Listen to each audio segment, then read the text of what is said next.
all over the United States, they've got this thing called competition cheer. And it's kind of like, if you don't know what that is, it's kind of like Honey Boo Boo meets the Olympics, really. It's gymnast. They're gymnast. And there's one in Knoxville called the Sharks.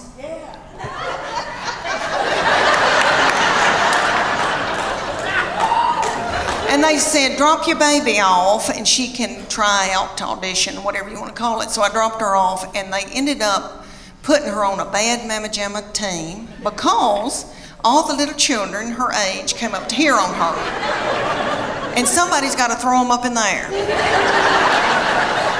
So they were thrilled with her and they treated us like royalty. But anyway, they said, you're going to come in here twice a week, learn a 2-minute routine. It's going to cost you $150 a month. It's like, okay. They said, there's a uniform that you're going to order, and it comes to here. It's going to expose her stomach. She's going to have a tiny skirt on with a slit in it with a glitter panty underneath it. It's $300. I said, that's a whore outfit.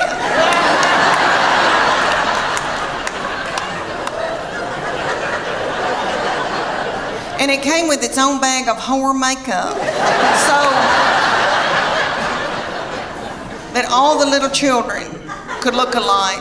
And they said, y'all are gonna travel to faraway lands and compete against other little whore children.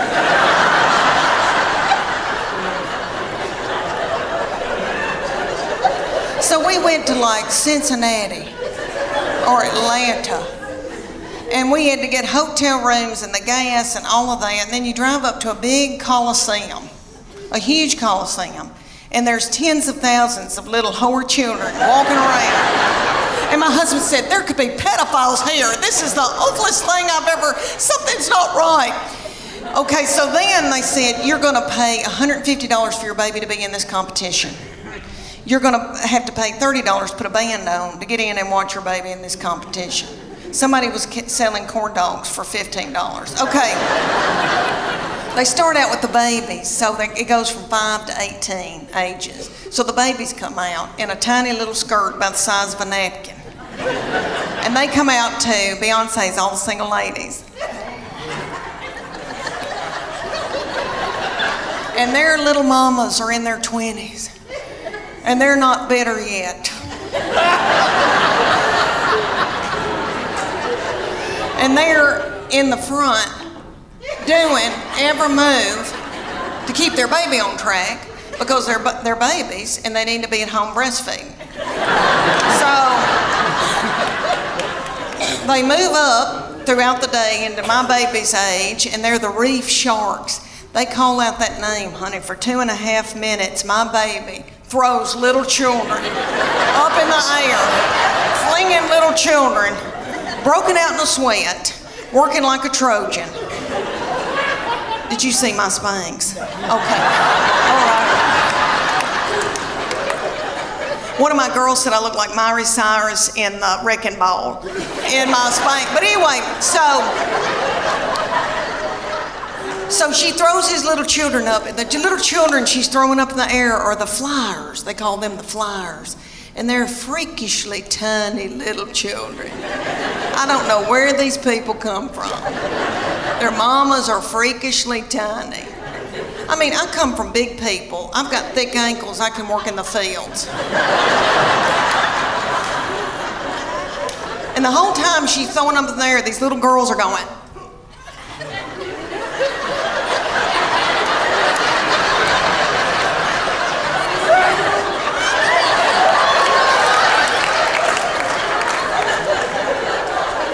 Knows why, really. So at the end of the routine, after the 2.5 minutes, the finale, everybody hunkers down on the stage, puts their forehead on the stage, and my baby is the finale.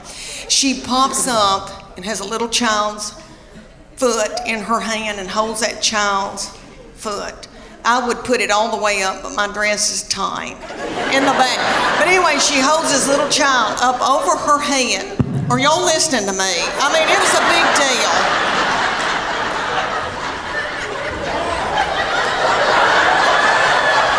I mean, could you hold her up over your head or vice versa. I mean, it's a big deal. So anyway, everybody went nuts. But she said, after it was over, she goes, I'm tired. I don't want to do this anymore. I'm going to go back to playing. She ended up playing volleyball the rest of her childhood. But she said, I'm keeping that whore outfit. She said, I'm going to get married. All my children are yummy, and I'm in love with them, and I love my girls, and I know that when I'm in the nursing home, they'll be the ones to come and pluck my chin hairs. Because he is now since married and gone off with his wife and her people. And that's what boys do. They cling to their wife. That's biblical. He said to me, Mom, she is now my immediate family. You are my extended. That's what he said to me right before they got married. And he said, Mom, that's biblical. I'm supposed to cling to my wife. And I thought, why did I show him the Bible? Well, he has always been spiritually mature. We call him our little Billy Graham. My husband and we didn't do it. God did it. I'm full of sin. Okay. I've been washed in the blood, but I've been a horrible, horrible person. Not too bad, but okay.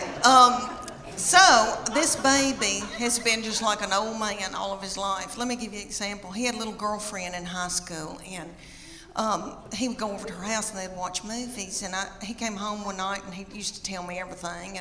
And I said, what y'all been doing? He said, well, we've been watching television and kissing on the couch. And I said, okay, baby, okay.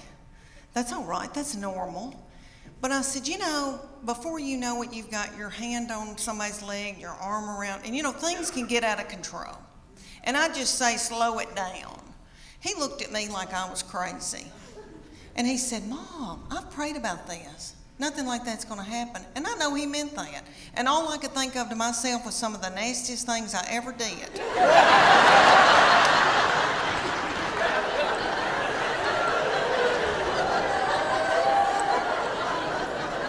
Was at the Adams United Methodist Youth Fellowship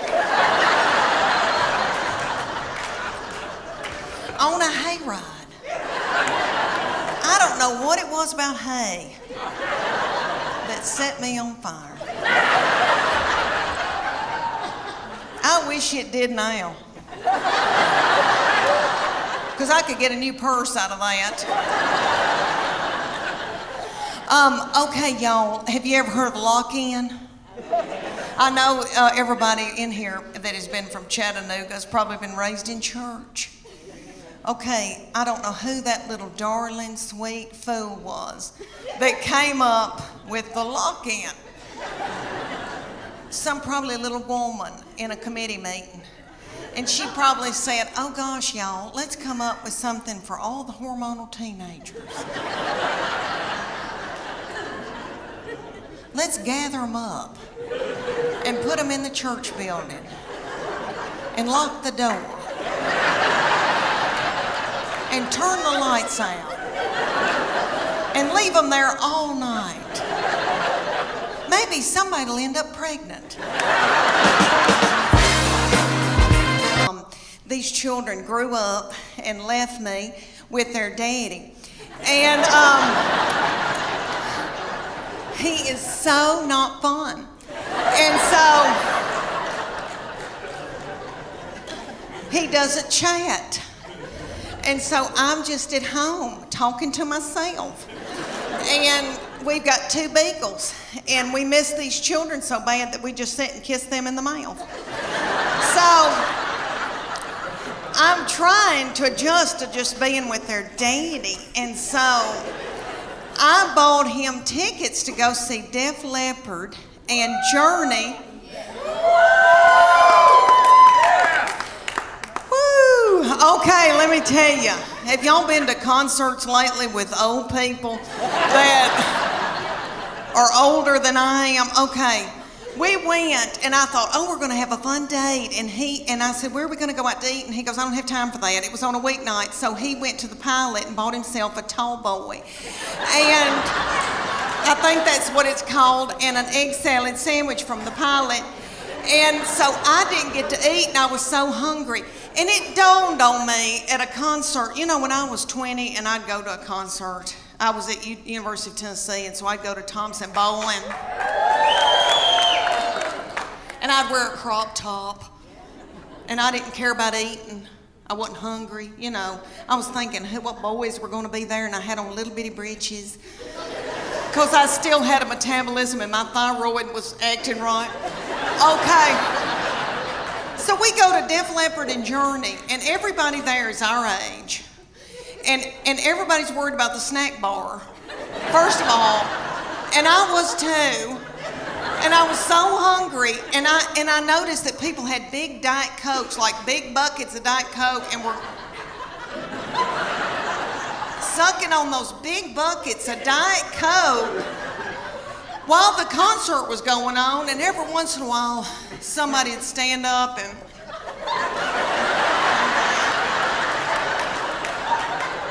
and then they'd sit back down. Nobody, this doll does not need to worry about me showing you my Spanx. Okay? Because you would, oh thanks, he went. Because to push down my emotions, to keep from getting hooked on whiskey. Thank y'all so much for coming out tonight. Thank you. I've always loved Chattanooga because my best friend lives here, but also now I have something very special. My 22-year-old baby lives here now in Chattanooga. And she works for Make-A-Wish, East Tennessee. And you may have seen the video that Trish was talking about that's got over 15 million views, and I talk about her being mean. It's just to me. She's just mean to me, not other people. She holds it in so she can spew it out onto me. But she knows she's very sweet and very precious, and she's been backstage with me. But no, I'm not going to show you my Spanx, and you better be thankful I don't have on my Soma panties tonight. But my Spanx is like folding down over my stomach as we speak.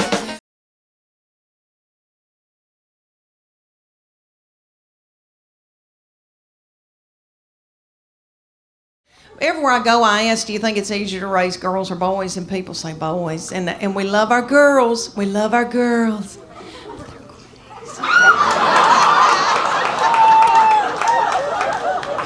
I'll give y'all an example. I'll be in the pickup line since she's been in kindergarten and now she's in 8th grade. Every day I get to go thank the Lord and pick them up from school. And I'm sitting in my minivan. All right, I'm watching them come out. Goosing each other and... See you tomorrow. Okay. Then they come over my minivan. Get in. Shut the door. My 8th grader take her backpack, sling it, and hit me in the back of the head with it. Every day she says something like this. I'm starving to death. You don't have a piece of cheese in this car? Your driving's making me car sick. I hate her. Why'd you have her? And then my baby will be sitting up in the back and she'll be going, Mama, Mama, Mama, Mama. What? Mama, Mama. What? I'm listening. What is it? One time she said to me, she can say some of the craziest things, that baby can. She said, did Jesus ever have head lice? I said, well, Lord, I don't know, honey, but if he did, I know he healed it. And then they'll be whipping each other in the back seat and squalling and fighting, and I hate you and I wished you were dead. And then my sweet boy would come out. And say something like, you know, they're building a new Home Depot up on 281.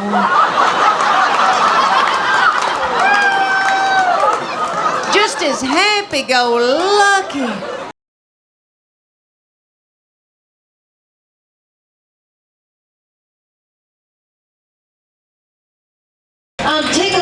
to be here in Austin. It's one of my favorite places. Kumbaya. Kumbaya. Got all my young, hip people over here. Feel good. Not dragged down by a bunch of kids. Look, woo! She feels good. Date night, fun. Oh, y'all. Some of y'all are looking at me like, we've been stuck in the house all week in that ice. And now we bought tickets to Hee Haw. But I feel very connected to Texas people because I lived in San Antonio for 3 years. And about 3 years ago, and Davy Crockett, I have to mention that every time because of Davy Crockett, the Tennessee Volunteers, all those boys, we saved y'all. I got asked to do the sweetest thing in my hometown. I got asked to do a charity event for East Tennessee Children's Hospital in Knoxville, Tennessee, and it was a local Dancing with the Stars for local celebrities. And I'm a big deal in Knoxville. So they asked me to do this, and I didn't want to do it because they put you in a bikini with fringe sewn on it, just like they do on ABC. You're practically naked in front of everybody you've ever known. And I had been eating white flour, and I was in a bad place, and I didn't want to do it, but I thought, isn't that selfish of me? That's sick little children. And they raised so much money for them. So I said I would do it. And they put me with this precious partner, Daniel, a big old boy. And we were going to do the cha-cha to Earth, Wind, and Fire September. And we practiced for 6 weeks, and we begged for money during the day and danced at night. And it was so stressful. So one night, we were practicing, he kind of slung me hard, and I thought, oh my gosh, something doesn't feel right. So I went to bed, and I got up the next morning, and this big thing was sticking out about right here, and I thought, oh my gosh, is that backed up poop? And because I have trouble with that. And I called my girlfriend, Emily, and I said, I think I've got backed up poop. And she said, I don't think poop goes up that far. And so she looked on her WebMD on her iPad and found a picture of a man that looked like an alien coming out of him. And she said, is that it? And I said, yes. And she said, you got a hernia. So like 4 days before the event, I had a hernia that had to be operated on. So I went in for that operation, and my 2 teenage girls that are usually so hateful, okay, they stepped in and learned to dance in 4 days. So the night of the event, I came out in a wheelchair to Proud Mary Keep On Turning. And they did that video, that dance. If you remember when Tina Turner would do that and it looked like a car wash. Do y'all remember that? And what I learned in that whole thing, what I'm trying to tell you, what I learned in that whole thing was that if something bad, really bad happened to me, God forbid, like a bad sickness, my husband and my children would let me die. After I had that hernia surgery, I laid up in the bed for 3 days and nobody checked on me. That make him happy. A clean house and sex. Oh, lucky me. He said, well, if you don't start taking care of my needs, I guess I'm going to have to get a girlfriend. I said, oh, dear Lord, say it's not so.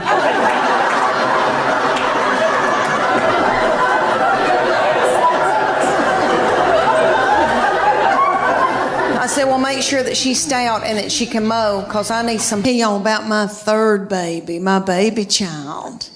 She just finished her first year at Sanford in Birmingham, Alabama, and we begged her not to leave us. She is so yummy, and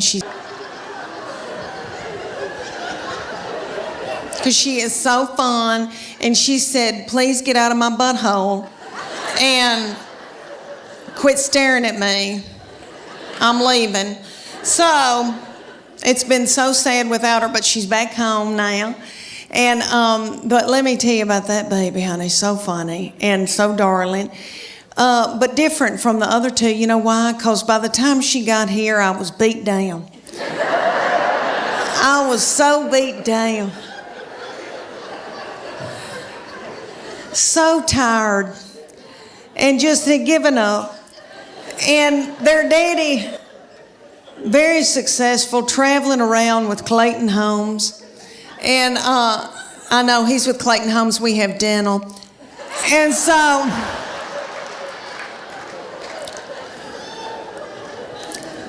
this baby, let me tell y'all about her. I have treated her different from all the other ones, honey, because, all right, everything that she'd do, like she'd start crying when she's a baby, because babies, you know, the third, fourth, and fifth, you know, they cry, and you just let them. And I'd be like, what's she crying about? She wants your toy? Well, just give it to her.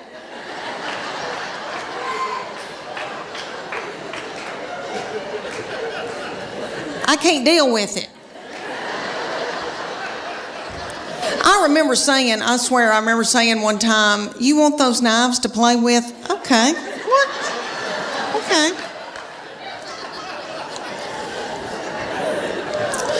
When she was at getting her driver's license, so different from when the first one got his. Honey, he got his, and we were so strict with him. We'd say, you can go to school, but you got to call us when you get there. You can only come home. And then after 6 months, we were like, you can go to Steak and Shake. And then you got to come home. So strict. Then the second one didn't care anything about driving, really didn't start till she was close to 17. Well, this baby wanted hers the day she turned 16. I didn't think she was going to pass it because she doesn't care. So, but she did because she's smart. All right, let me tell you, she's one of those kids that, I know y'all know people like this. Like if I gave her $20 and said, make it to New York tonight, she would do it and have money left over. Like she's, you know, people like that, like got it up. Okay, so she passed that test. I was so mad because I thought, oh, I'm not going to have a baby in the car with me anymore, even though when they're in middle school and high school, isn't that aggravating? When they turn that radio up and it's blasting and I don't like that song and booming and a-doing, and then I'm trying to drive and I feel like when I can't hear, I can't see. Oh, I don't know. It's awful. But she went and got that darn driver's license, and this is how different it was raising her from the first one and the second one. She got that driver's license. My husband and I were sitting there at night, and he said, where is she? And I said, I don't know.